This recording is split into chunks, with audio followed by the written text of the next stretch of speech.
दोस्तों, मेरा नाम है Chetan and welcome to my channel bright for your future. आज हम पढ़ेंगे साइंस 1 का पहला चैप्टर ग्रेविटेशन 10th का और लेक्चर नंबर 4 जो मैंने बोला था वो मैं करवाऊंगा। तो आज मैं आपको लेके आया हूँ लेक्चर नंबर 4। चलो शुरू करते हैं। अभी क्या है, अभी टॉपिक है अर्थ ग्रेविटेशनल फोर्स। ठीक है, अभी टॉपिक है अर्थ ग्रेविटेशनल फोर्स।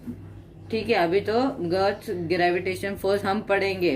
तो पहले, will the velocity of a stone thrown vertically upwards remain constant और will it change with time? How will it change? Why doesn't the stone move up all the time? Why doesn't it fall down after reaching a certain height? what does it maximum height depend on? अभी ये सब जो question देते हैं ना, ये अपने own में करने का, क्योंकि अभी तक जो भी सिखाया ना उसके बेसिस पर ये, तो ये आप खुद कर सकते हो। तो इसको मैं पढ़ाने की जरूरत नहीं है, तो मैं आगे बढ़ता हूँ। The earth attracts every object near it towards itself because of gravitational force. अभी बताया क्या, इसमें बताया है क्या, अभी अर्थ मतलब जो भी ऊपर फेंका जाता है ऑब्जेक्ट को अपने तरफ खींचता है, क्योंकि ग्रेविटेशनल फोर्स की वजह से। ग्रेविटेशनल फोर्स का काम ही वही है क्या, जो भी चीज ऊपर आएगा, मतलब जहाँ ग्रेविटेशनल फोर्स रहेगा वो अपने तरफ खींचेगा। ठीक है, the centre of the mass of the earth is situated at its center, so gravitation force of any object due to the earth is always directed towards the center of the earth. Because of this an object falls vertically downwards on the earth. क्योंकि देखो अर्थ का जो centre रहता है वहां से gravitational force आता है, तो वहां से मतलब जो भी ऑब्जेक्ट ऊपर फेंका जाता है वो डायरेक्ट नीचे सेंटर ऑफ द अर्थ के द्वारा नीचे खींचा जाता है। Similarly, when we throw a stone vertically upward, the force tries to pull it down and reduces its velocity. अभी इधर ही बताती है कि क्या कर रहा है, मतलब gravitational force. Due to the constant downwards pull, the velocity becomes zero. After a while, the pull continues to be exerted and stones start moving vertically downwards toward the center of the earth. Its influence. ठीक है, अभी solve example इतना मतलब homework देता हूँ मैं आपको solve examples, क्योंकि है ना ये है ना वही महेंद्र और विराट का ही है। तो मैंने देखो मैं पेज नंबर 2 पे भी सिखाया, पेज नंबर 6 में भी सिखाया, उसका बार बार मैंने करवाया। तो ये तो आप कर ही लेंगे एक बार एग्जाम्पल। तो एग्जाम्पल होमवर्क दे देता हूँ, सिर्फ 2 ही है और कितने मतलब ज्यादा भी टाइम नहीं लगेगा, मैक्सिमम बोलेगा तो 1 से लेके 2 मिनट तक तो लगेगा समझ के लिखने तक, क्योंकि पहले भी करवा चुका हूँ। तो अभी महेंद्र विराट तो अभी दोनों बैट्समैन है, अभी इधर उनका साइंस में यूज हो रहा है। तो आपको अभी मतलब दो एग्जाम्पल 2 ऑन पेज नंबर 6 तो मैंने आपको बता ही दिया, तो आप ये कर पाएंगे आराम से। ठीक है, तो हम इधर आगे बढ़ते हैं। यूज योर ब्रेन पावर, इधर क्या बोल रहे हैं, आपका दिमाग की शक्ति इस्तेमाल कीजिएगा। According to newton's law of gravitation every object attracts every other object, मतलब according to newton's law of gravitation every object attracts every other object, मतलब एक ऑब्जेक्ट दूसरे ऑब्जेक्ट को अट्रैक्ट करता है। Thus, if the earth attracts an apple towards itself, the apple also attracts the earth towards itself with the same force. अभी देखो, जैसे अर्थ Apple को अपने तरफ खींचता है, वैसे एप्पल अर्थ को अपने तरफ खींचता है विद द सेम फोर्स। जो फोर्स से अर्थ एप्पल को खींचता है वही फोर्स से एप्पल अर्थ को खींचता है, वैसे ही हो गया। Why then does the apple fall towards the earth but earth does not move towards the Apple? जरा वजन तो देखो, एप्पल कहाँ और अर्थ कहाँ, बस वो खींचता है, मतलब ऐसे नहीं कि अपने पास ही लाता है, वो उसके पास ही जाता है, मतलब उसकी ही फोर्स से उसके पास ही जाता है।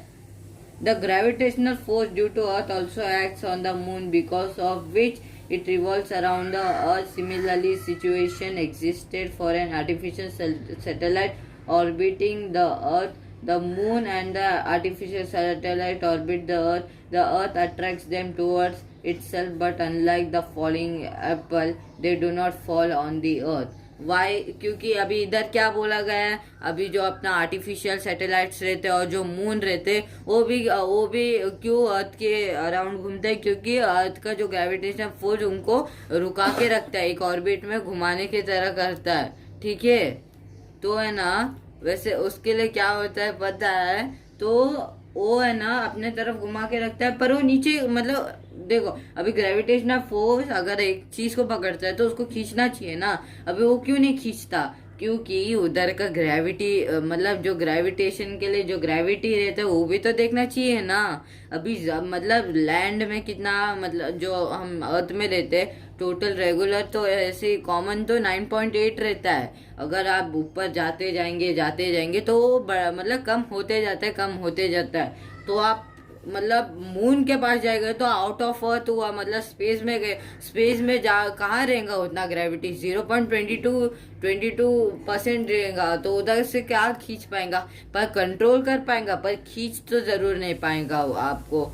इसलिए मून और ये जो सैटेलाइट रहता है ना आर्टिफिशियल, उसको अर्थ खींच नहीं पाता, ठीक है। This is because of the velocity of the moon and the satellite along their orbit. If this velocity was not there, they would have fallen on the earth. अगर उनका वेलोसिटी नहीं रहता तो वो भी अभी तक मतलब रहता म्यूजियम में, उसके टुकड़े सब नीचे गिर गए तो पहला तो म्यूजियम ही आता है पूरा, इसलिए तो वो मतलब वो नहीं गिरेंगे वैसे भी क्योंकि उनका वेलोसिटी है, ठीक है।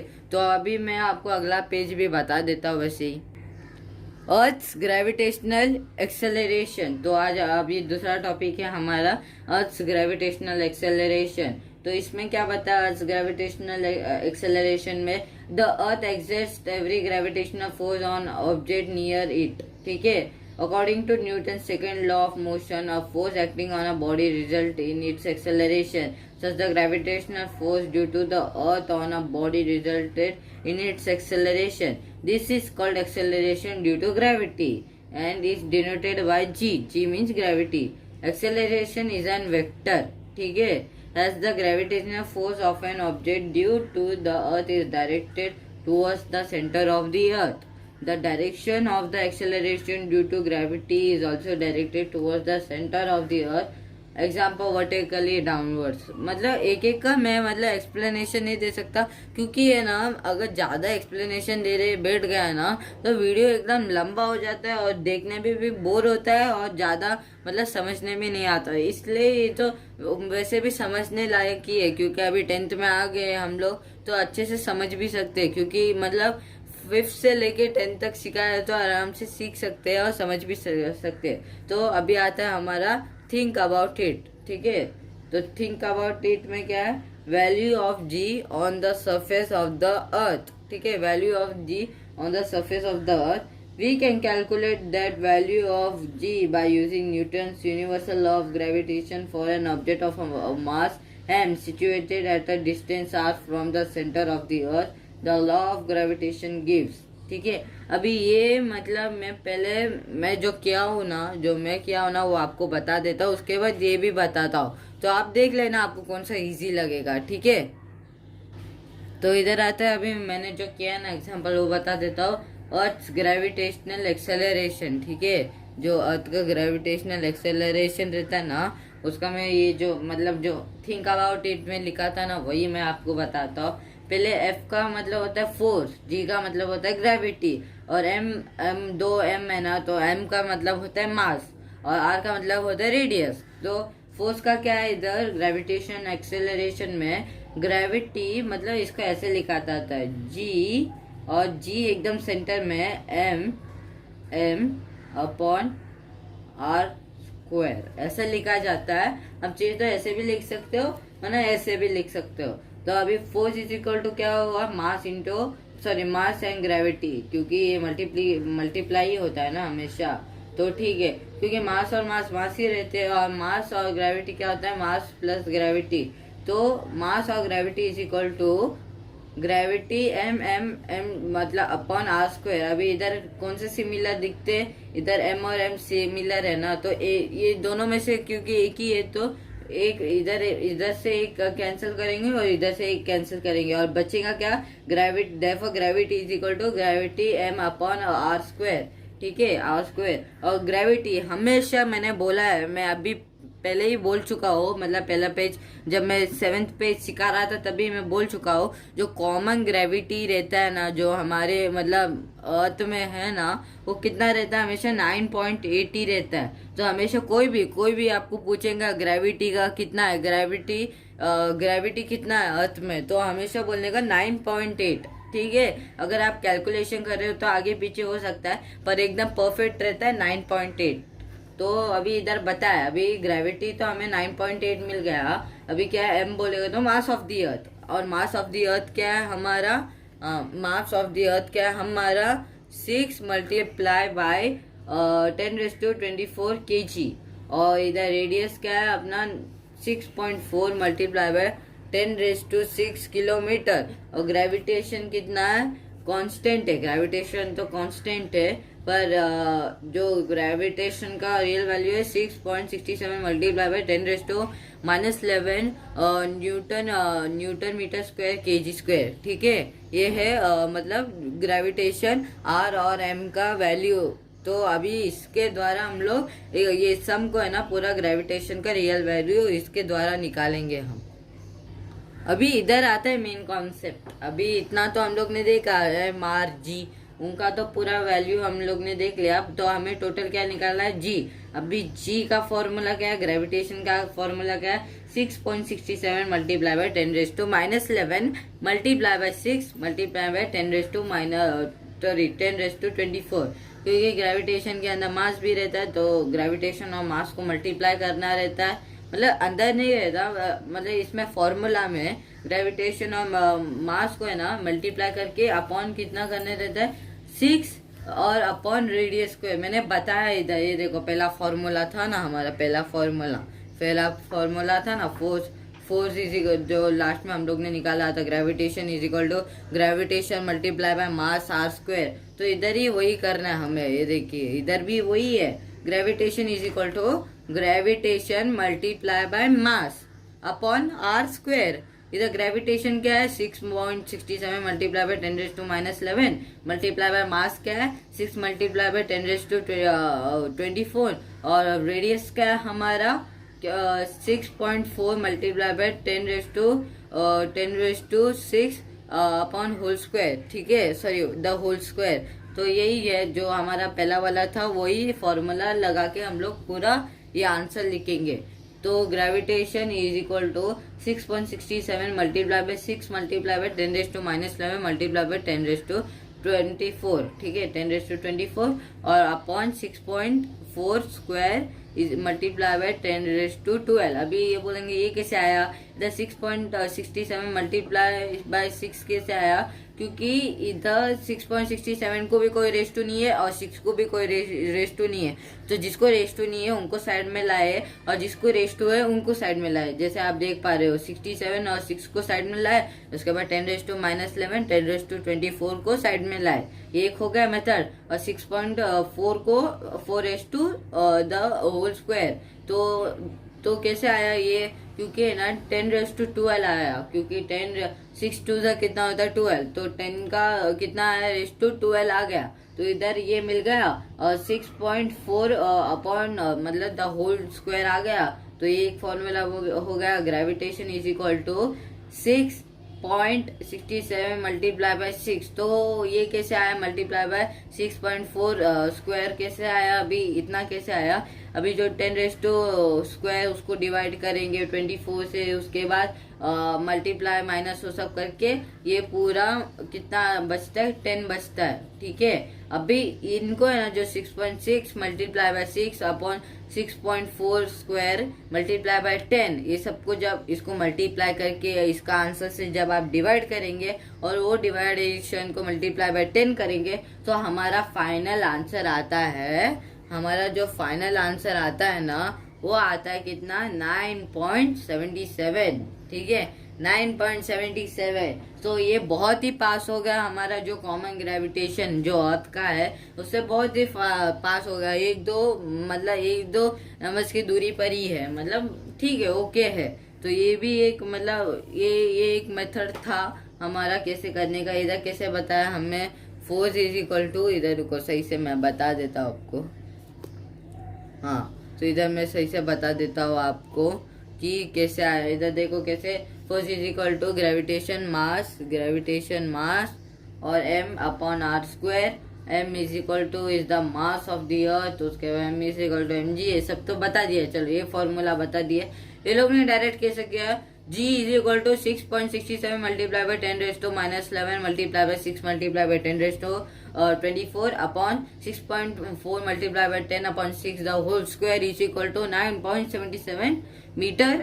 ये आंसर ये लोग ने डायरेक्ट करवा दिया है। ये लोग ने एकदम से फॉर्मूला डाला और डायरेक्ट आंसर दे दिया। ये लोग ने मेथड नहीं दिया, क्योंकि मेथड अपने खुद से करना था, इसलिए मैंने मेथड पूरा छुड़ा के आपको एक बता दिया, क्योंकि आपको इजी पड़े। वेरिएशन इन वैल्यू ऑफ जी वो आपको ही पढ़ना रहेगा। जो वेरिएशन देखिए, ये जो वेरिएशन ऑफ वैल्यू ऑफ जी है ना, कैन यू टेल वाला, उसको आपको ही पढ़ना पड़ेगा, क्योंकि है ना ये जो है ना ये खुद से पढ़ेगा तो ये अच्छा रहेगा, बेटर रहता है, क्योंकि सब बताएगा ना तो डिपेंडेंट हो जाएंगे। तो इसलिए मैं तुम्हें ये पढ़ने दे देता हूँ, और इसके जो मेन पॉइंट्स रहेंगे ना वो आपको मुझे कमेंट बॉक्स में भेजना रहेगा, तो मैं बोल पाऊंगा आपको आपने सही से पढ़ा है क्या नहीं। तो लेक्चर खत्म करने से पहले मैं एक शॉर्ट सा ये भी बोल देता आपको, जो पेज नंबर 9 में है, रुको मैं बता देता आपको। तो ये जो है ना, ये प्लेस, हाइट, किलोमीटर, ग्रेविटेशन है अपॉन स्क्वायर, तो ये सब क्या है, ये आप बोलेंगे ये सब क्या है, तो ये सब क्या है, जो जगह, अभी जो जगह है ना हमारे अर्थ में और अर्थ के बाहर, वो सब के है। अभी मैं इसको 2 मिनट में आपको बता देता हूँ, उसके बाद हम लोग इधर ही वीडियो खत्म करते हैं। इधर प्लेस मतलब जगह, सरफेस ऑफ द अर्थ, जो हमारी जमीन है उसमें हाइट कितना है, जमीन का हाइट ऑफकोर्स 0 ही रहेगा, और उसका जो ग्रेविटेशन कितना है 9.8 कॉमन ग्रेविटेशन है। और तो माउंट एवरेस्ट तो सबको ही पता रहेगा, माउंट एवरेस्ट किसको नहीं मालूम, उसका हाइट कितना है 8.8 किलोमीटर। तो 8.8 किलोमीटर बोलेगा तो बहुत ही हाइट हो गया, पर उधर भी कितना है 9.80 है। मतलब मैं माउंट एवरेस्ट से कुछ चीज फेंकूंगा, वो नीचे ग्रेविटेशन मतलब उसको खींच लेगा, और जो ऑब्जेक्ट को मैं फेंका हूँ ना वो ऑब्जेक्ट को खींच सकता है।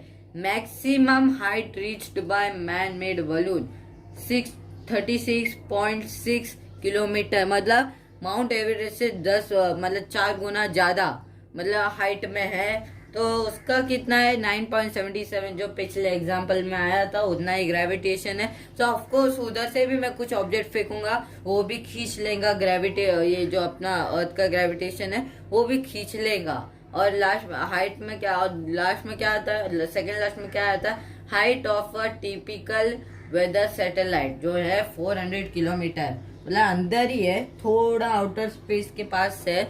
उसका कितना है 8.7 बोलेगा तो एक अंक कम है, तो ठीक है वो भी खींच पाएगा, मतलब थोड़ा आराम से खींचेगा पर खींच लेगा, क्योंकि उधर भी है 8.7 बोलेगा तो एक ही अंक कम है, तो तभी भी खींच सकता है। और लास्ट अपना आता है हाइट ऑफ कम्युनिकेशन सैटेलाइट, वो है 35,700 किलोमीटर ऊपर। तो उधर क्या है, ये जो ग्रेविटी 0.225 मतलब ग्रेविटी है उधर, मतलब उधर जो ऑब्जेक्ट से मैं उधर से फेंकूंगा ना, कम्युनिकेशन सैटेलाइट के इधर से मैं फेंकूंगा ना एक ऑब्जेक्ट, तो कभी आएगा ही नहीं अर्थ पे, उधर ही अटक जाएगा, क्योंकि उधर ग्रेविटेशन पकड़ेगा ही नहीं।